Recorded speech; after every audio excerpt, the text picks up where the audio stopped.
सत श्री अकाल जी। मैं आस करदा तुसीं सारे ठीक होवोगे, तंदुरुस्त होवोगे। रूबरू मैं इस करके हो रहा अज 6 जून सानू उस दिन की याद करा दिंदा जदों 6 जून 1984 नूं साडे सब तो जिते साडा प्रेरणा स्रोत आ साडे लई बहुत ज़्यादा जिहड़ा असीं श्रद्धा रखते हैं, आपकी प्रेरणा लैने उत्थों श्री दरबार साहब ते अटैक होया।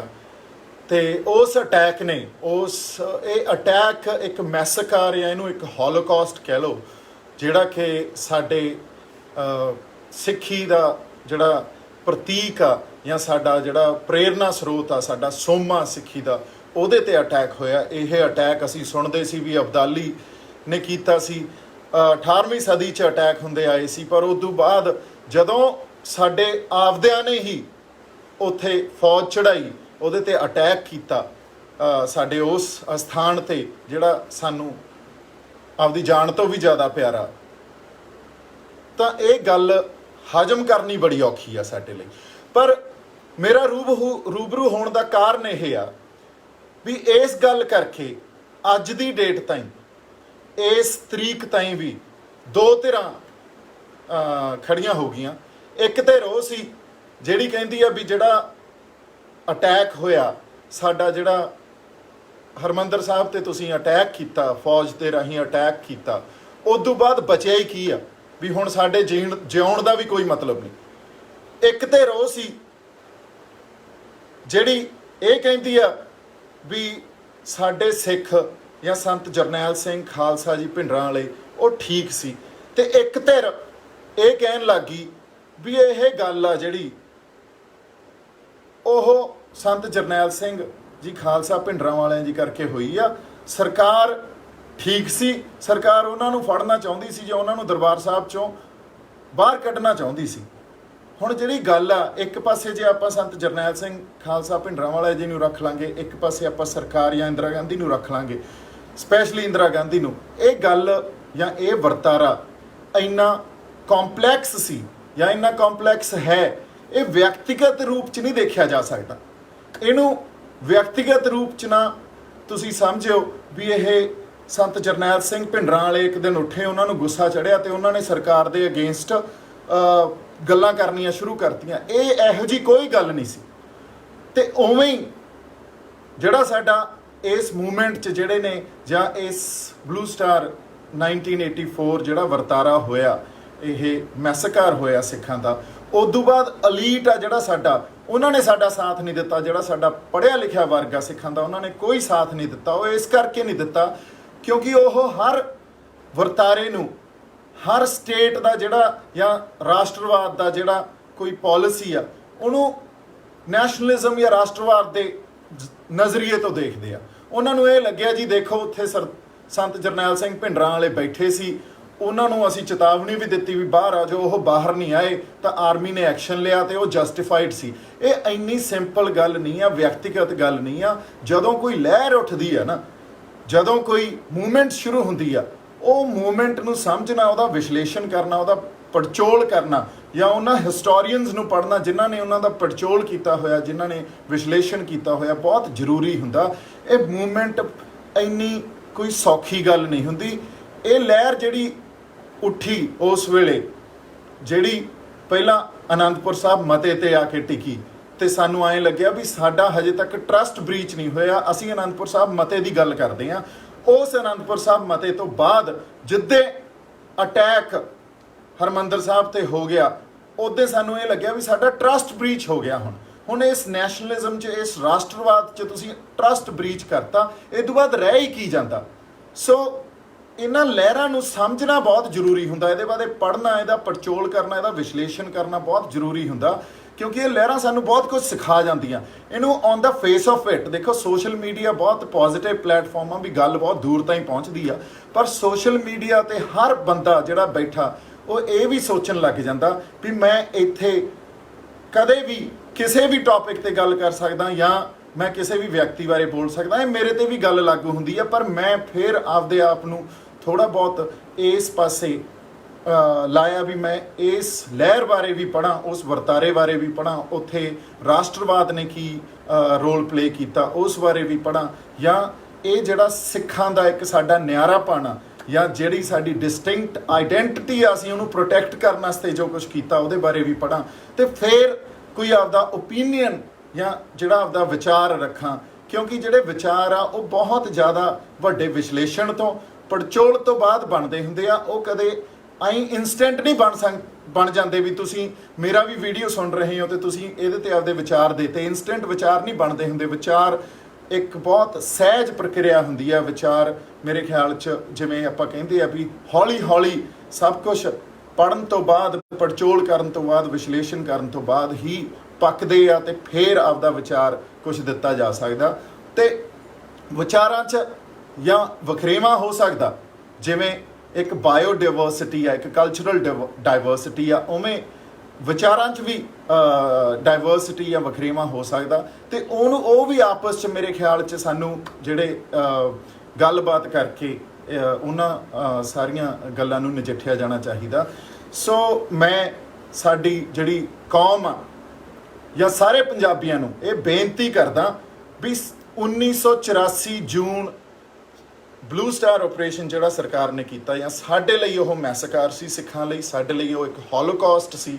ਸਾਡੇ ਤੇ ਤੁਸੀਂ ਅਟੈਕ ਕੀਤਾ, ਸਾਡੀ ਨਿਆਰੇਪਣ ਤੇ ਅਟੈਕ ਹੋਇਆ, ਸਾਡੀ ਕੌਮੀਅਤ ਤੇ ਅਟੈਕ ਹੋਇਆ, ਸਾਡੀ ਡਿਸਟਿੰਕਟ ਆਈਡੈਂਟੀਟੀ ਤੇ ਅਟੈਕ ਹੋਇਆ। ਕਿਉਂਕਿ ਸਿੱਖ ਇੱਕ ਅਜਿਹੀ ਜਾਂ ਇੱਕੋ ਇੱਕ ਕੌਮ ਆ ਇਸ ਦੇਸ਼ 'ਚ ਜਿਹੜੀ ਆਪਦੇ ਆਪ ਨੂੰ ਨਿਆਰਾ ਸਮਝਦੀ ਆ, ਜਿਹੜੀ ਕਿ ਹੈ ਨਿਆਰਾ। ਸਾਡੀ ਗੁਰੂ ਨੇ ਸਾਨੂੰ ਬਖਸ਼ਿਆ ਹੀ ਨਿਆਰਾਪਣ ਹੋਇਆ।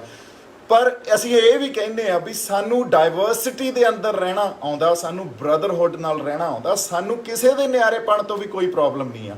ਤੇ ਸਾਨੂੰ ਜਿਹੜੀ ਤੁਸੀਂ ਰਾਸ਼ਟਰਵਾਦ ਦੀ ਆਪਦੀ ਜਿਹੜੀ ਡੈਫੀਨੇਸ਼ਨ ਆ ਉਹਦੇ 'ਚ ਸਾਡਾ ਨਿਆਰਾਪਣ ਵੀ ਤੁਸੀਂ ਲੈ ਕੇ ਆਓ ਤੇ ਉਸ ਤਰ੍ਹਾਂ ਤੁਸੀਂ ਰਾਸ਼ਟਰਵਾਦ ਨੂੰ ਡਿਫਾਈਨ ਕਰੋ। ਰਾਸ਼ਟਰਵਾਦ ਜਾਂ ਸਟੇਟ ਆਫ ਇੰਡੀਆ ਜਾਂ ਹੋਰ ਵੀ ਕੋਈ ਜਿਹੜਾ ਸੱਭਿਆਚਾਰਕ ਜਾਂ ਆਪਾਂ ਕਲਚਰਲ ਡਾਇਵਰਸਿਟੀ ਕਹਿੰਦੇ ਆ ਕਿਸੇ ਹੋਰ ਕੌਮ ਦੀ, ਉਹਨੂੰ ਵੀ ਲੈ ਕੇ ਆਓ।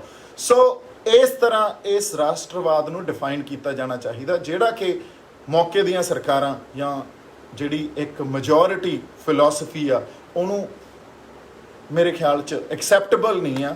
ਔਰ ਇਸ ਕਰਕੇ ਇਹ ਸਾਰੀ ਫ੍ਰਿਕਸ਼ਨ ਜਿਹੜੀ ਪੈਦਾ ਕੀਤੀ ਗਈ ਆ, ਤਾਂ ਇਸ ਕਰਕੇ ਜਿਹੜੀ ਉਹ ਲਹਿਰ ਉੱਠੀ ਸੀ ਜਿਹਦੇ ਮੋਢੀ ਸੰਤ ਜਰਨੈਲ ਸਿੰਘ ਖਾਲਸਾ ਜੀ ਭਿੰਡਰਾਂ ਵਾਲੇ ਸੀ, ਉਸ ਲਹਿਰ ਨੂੰ ਸਮਝਣਾ ਬਹੁਤ ਜ਼ਰੂਰੀ ਆ, ਉਹਦੇ ਬਾਰੇ ਪੜ੍ਹਿਆ ਜਾਣਾ ਬਹੁਤ ਜ਼ਰੂਰੀ ਆ, ਕਿਉਂਕਿ ਇਹ ਵਿਅਕਤੀਗਤ ਗੱਲਾਂ ਨਹੀਂ ਹੁੰਦੀਆਂ। ਸੋ ਮੇਰੀ ਇਸ ਕਰਕੇ ਤੁਹਾਨੂੰ ਬੇਨਤੀ ਆ ਸਾਰੀ ਪੰਜਾਬੀ ਕੌਮ ਨੂੰ ਵੀ ਇਹਨੂੰ ਸਿਰਫ ਤੁਸੀਂ ਸੰਤ ਜਰਨੈਲ ਸਿੰਘ ਭਿੰਡਰਾਂ ਵਾਲਾ ਜੀ ਤੇ ਇੰਦਰਾ ਗਾਂਧੀ ਵਰਸਸ ਇੰਦਰਾ ਗਾਂਧੀ ਇਸ ਤਰ੍ਹਾਂ ਨਾ ਦੇਖੋ।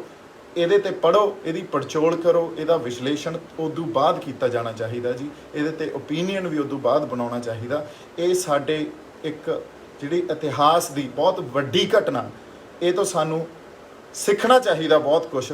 ਕਿਉਂ ਹੋਇਆ ਇਹ ਵੀ ਲੱਭਣਾ ਚਾਹੀਦਾ ਤੇ ਉਦੋਂ ਬਾਅਦ ਸਿੱਖਣਾ ਵੀ ਬਹੁਤ ਜ਼ਰੂਰੀ ਆ ਸਾਡੇ ਲਈ, ਕਿਉਂਕਿ ਜਿਹੜੀਆਂ ਵੱਡੀਆਂ ਵੱਡੀਆਂ ਕੌਮਾਂ ਇਸ ਦੁਨੀਆ ਦੀਆਂ, ਉਹਨਾਂ ਤੇ ਵੀ ਬਹੁਤ ਅਤਿਆਚਾਰ ਹੋਏ ਆ। ਜਾਂ ਜਿਵੇਂ ਆਪਾਂ ਕਹਿ ਲਓ ਵੀ ਜਿਹੜੇ ਜਿਊਜ਼ ਆ ਉਹਨਾਂ ਤੇ ਬਹੁਤ ਅਤਿਆਚਾਰ ਹੋਏ ਆ, ਉਹਨਾਂ ਦਾ ਵੀ ਹੋਲੋਕਾਸਟ ਹੋਏ ਆ।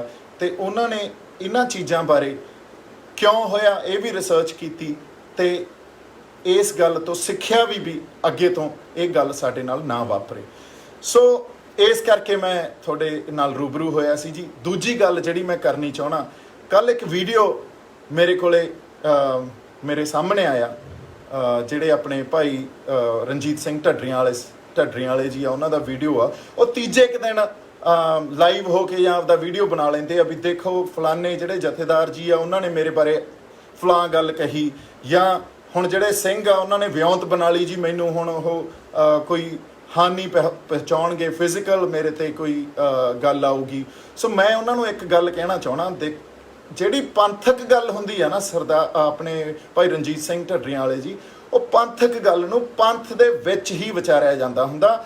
ਉਹ ਜਿਹੜਾ ਪੰਥ ਦਾ ਇੱਕ ਕੈਡਰ ਹੁੰਦਾ, ਸਿੱਖ ਕੈਡਰ ਆ ਜਾਂ ਸਿੱਖ ਵਿਦਵਾਨ ਆ, ਤੁਸੀਂ ਉਹਨਾਂ ਨਾਲ ਬੈਠ ਕੇ ਇਹ ਗੱਲਾਂ ਕਰੋ, ਉਹਨਾਂ ਨਾਲ ਨਜਿੱਠੋ। ਇਹਨੂੰ ਪਬਲਿਕ ਪਲੇਟਫਾਰਮ ਤੇ ਪਲੀਜ਼ ਨਾ ਡਿਸਕਸ ਕਰਿਆ ਕਰੋ, ਕਿਉਂਕਿ ਲੜਾਈ ਜਿਹੜੀ ਇਸ ਟਾਈਮ ਪੰਥ ਨੇ ਲੜਨੀ ਆ ਉਹ ਹੋਰ ਆ।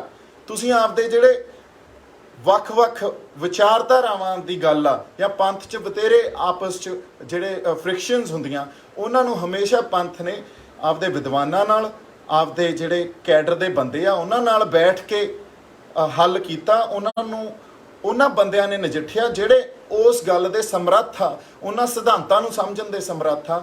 ਇਸ ਕਰਕੇ ਮੈਨੂੰ ਜਿਹੜੀ ਗੱਲ ਸਮਝ ਆਉਂਦੀ ਆ ਤੁਹਾਡਾ ਵੀਡੀਓ ਦੇਖ ਕੇ ਉਹ ਇਹ ਆ ਵੀ ਜਦੋਂ ਤੁਸੀਂ ਪਬਲਿਕ ਪਲੇਟਫਾਰਮ 'ਚ ਸਿੱਖ ਪੰਥ ਦੀ ਕੋਈ ਗੱਲ ਕਰਦੇ ਹੋ, ਇਹ ਬਹੁਤ ਹੀ ਹਲਕੀ ਤੇ ਬਹੁਤ ਹੀ ਮਾੜੀ ਗੱਲ ਆ।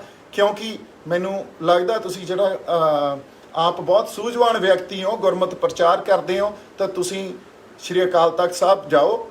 ਅਕਾਲ ਤਖਤ ਸਾਹਿਬ ਦੇ ਸਾਡੇ ਜਥੇਦਾਰ ਆ ਸਤਿਕਾਰਯੋਗ ਜਿਹੜੇ, ਉਹਨਾਂ ਦੇ ਨਾਲ ਬੈਠੋ, ਉਹਨਾਂ ਕੋਲੇ ਆਪਦੇ ਮਸਲੇ ਦੱਸੋ, ਉਹਨਾਂ ਕੋਲੇ ਆਪਦੀਆਂ ਸਮੱਸਿਆਵਾਂ ਦੱਸੋ, ਤੇ ਉਦੋਂ ਬਾਅਦ ਪੰਥ ਉੱਥੇ ਬੈਠ ਕੇ ਉਹਨਾਂ ਸਮੱਸਿਆਵਾਂ ਨੂੰ ਨਜਿੱਠੇ। ਨਾ ਕਿ ਤੁਹਾਡੀਆਂ ਜਿਹੜੀਆਂ ਆਫਰਸ ਆਉਣ ਵੀ ਤੁਸੀਂ ਜਥੇਦਾਰ ਸਾਹਿਬ ਨੂੰ ਇਹ ਕਹੋ ਵੀ ਮੇਰੇ ਨਾਲ ਕਿਸੇ ਟੀਵੀ ਤੇ ਬੈਠ ਕੇ ਤੁਸੀਂ ਡਿਬੇਟ ਕਰ ਲਓ, ਤੇ ਉਸ ਟੀਵੀ 1-2 ਘੰਟੇ ਦੀ ਡਿਬੇਟ ਕਰੋ ਤੇ ਉੱਥੇ ਤੁਸੀਂ ਆਪਦੀ ਗੱਲ ਰੱਖੋ, ਮੈਂ ਆਪਦੀ ਗੱਲ ਰੱਖਾਂ। ਨਹੀਂ, ਪੰਥ ਨੇ ਹਮੇਸ਼ਾ ਹੀ, ਖਾਲਸਾ ਪੰਥ ਨੇ, ਸਿੱਖ ਪੰਥ ਨੇ ਆਪਦੇ ਜਿਹੜੇ ਮਸਲੇ ਆ ਉਹ ਆਪਦੇ ਅੰਦਰ ਬੈਠ ਕੇ ਡਿਸਕਸ ਕੀਤੇ ਆ। ਹੋਰ ਕੋਈ ਪ੍ਰੋਬਲਮ ਨਹੀਂ ਮੈਨੂੰ ਲੱਗਦਾ ਤੁਹਾਡੇ ਤੋਂ ਕਿਸੇ ਨੂੰ ਹੋ ਸਕਦੀ। ਤੁਸੀਂ ਜੇ ਗੁਰੂ ਸਾਹਿਬਾਨਾਂ ਦੀ ਜਾਂ ਸਾਡੇ ਜਿਹੜੇ ਸ਼੍ਰੀ ਗੋਬਿੰਦ ਸਿੰਘ ਸਾਹਿਬ 10ਵੇਂ ਪਾਤਸ਼ਾਹ ਉਹਨਾਂ ਦੀ ਇੱਜ਼ਤ ਕਰਦੇ ਹੋ ਜਾਂ ਪੰਥ ਦੀ ਇੱਕ ਮਰਿਆਦਾ ਨੂੰ ਸਮਝਦੇ ਹੋ, ਅਸੀਂ ਤਾਂ ਬਹੁਤ ਛੋਟੇ ਆ।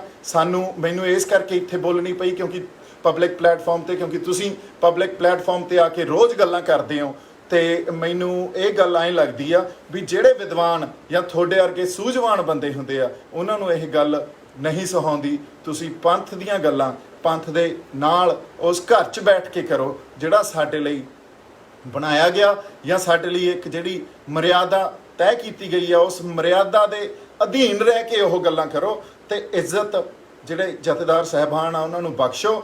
ਇਹ ਕਿਸੇ ਲਾਈਵ ਕਿਸੇ ਟੀਵੀ ਸ਼ੋਅ 'ਚ ਜਾਂ ਸੋਸ਼ਲ ਮੀਡੀਆ ਤੇ ਆ ਕੇ ਪੰਥ ਦੀਆਂ ਗੱਲਾਂ ਨਹੀਂ ਡਿਸਕਸ ਕੀਤੀਆਂ ਜਾ ਸਕਦੀਆਂ, ਕਿਉਂਕਿ ਲੋਕਾਂ 'ਚ ਉਨੀ ਸਮਰੱਥਾ ਜਾਂ ਸਾਡੇ 'ਚ ਉਨੀ ਸਮਰੱਥਾ ਨਹੀਂ ਆ। ਅਸੀਂ ਸਿੱਖ ਸਿਧਾਂਤਾਂ ਨੂੰ ਸਮਝੀਏ ਜਾਂ ਸਿੱਖ ਜਿਹੜੇ ਵਿਦਵਾਨ ਆ ਉਹਨਾਂ ਦੀਆਂ ਗੱਲਾਂ ਨੂੰ ਹਜੇ ਉਸ ਲੈਵਲ ਤੱਕ ਸਮਝੀਏ ਤਾਂ ਪਬਲਿਕ ਪਲੇਟਫਾਰਮ ਤੇ ਜਾ ਕੇ ਇਹ ਗੱਲ ਬਹੁਤ ਦੂਰ ਤੱਕ ਤਾਂ ਜਾ ਸਕਦੀ ਆ, ਪਰ ਉਹਦੀ ਗਹਿਰਾਈ ਕੁਛ ਨਹੀਂ ਹੁੰਦੀ, ਉਹਦੇ 'ਚ ਡੈਪਥ ਖਤਮ ਹੋ ਜਾਂਦੀ ਆ। ਤਾਂ ਇਸ ਕਰਕੇ ਭਾਈ ਰਣਜੀਤ ਸਿੰਘ ਢੱਡਰੀਆਂ ਵਾਲੇ ਸਾਹਿਬ, ਤੁਸੀਂ ਪਲੀਜ਼ ਜਿਹੜੇ ਆਪਣੇ ਆਪ ਦੇ ਵਿਚਾਰ ਆ ਉਹ ਸ਼੍ਰੀ ਅਕਾਲ ਤਖਤ ਸਾਹਿਬ ਕੋਲੇ ਜਾ ਕੇ ਰੱਖੋ। ਉੱਥੇ ਤੁਸੀਂ ਨਤਮਸਤਕ ਹੋ, ਜਾ ਕੇ ਸ਼੍ਰੀ ਗੁਰੂ ਰਾਮਦਾਸ ਜੀ ਦੇ ਨਤਮਸਤਕ ਹੋ, ਅਕਾਲ ਤਖਤ ਸਾਹਿਬ ਤੇ ਨਤਮਸਤਕ ਹੋ, ਤੇ ਜਥੇਦਾਰ ਸਾਹਿਬ ਕੋਲੇ ਆਪਦੀਆਂ ਸਮੱਸਿਆਵਾਂ, ਆਪਦੇ ਜਿਹੜੇ ਕੋਈ ਤੁਹਾਡੇ ਹੋਰ ਪ੍ਰੋਬਲਮਸ ਆ ਉਹਨਾਂ ਨੂੰ ਰੱਖੋ। ਤੇ ਇਹ ਆਪਦੇ ਘਰ ਦੀ ਗੱਲ ਘਰ 'ਚ ਨਜਿੱਠੀ ਜਾਣੀ ਚਾਹੀਦੀ ਆ। ਇਹਨੂੰ ਤੁਸੀਂ ਪਬਲਿਕ ਪਲੇਟਫਾਰਮ ਤੇ ਨਾ ਲੈ ਕੇ ਆਇਆ ਕਰੋ, ਇਹ ਬਹੁਤ ਕੋਈ ਚੰਗੀ ਗੱਲ ਨਹੀਂ ਆ। ਸਾਨੂੰ ਜਿੰਨੀ ਕੁ ਸਮਝ ਆ ਉਨੀ ਕੁ ਗੱਲ ਮੈਂ ਤੁਹਾਡੇ ਇਸ ਸੋਸ਼ਲ ਮੀਡੀਆ ਰਾਹੀਂ ਤੁਹਾਡੇ ਤੱਕ ਪਹੁੰਚਾਉਣਾ ਚਾਹਣਾ। ਬਾਕੀ ਤੁਸੀਂ ਸਤਿਕਾਰਯੋਗ ਹੋ, ਤੇ ਸਾਰੇ ਹੀ ਸਾਡੇ ਜਿਹੜੇ ਪੰਥ ਦੇ ਜਿਹੜੇ ਸਾਡੇ ਵਿਦਵਾਨ ਆ ਸਤਿਕਾਰਯੋਗ ਆ ਸਾਰਿਆਂ ਨੂੰ, ਤੇ ਆਪਣੇ ਜਿਹੜੇ ਹੋਰ ਕੌਮ ਦੇ ਬੰਦੇ ਆ ਜਾਂ ਪੰਜਾਬੀ ਆ ਉਹਨਾਂ ਸਾਰਿਆਂ ਨੂੰ ਬਹੁਤ ਸਾਰਾ ਪਿਆਰ, ਮੇਰੇ ਵੱਲੋਂ ਬਹੁਤ ਸਾਰਾ ਸਤਿਕਾਰ।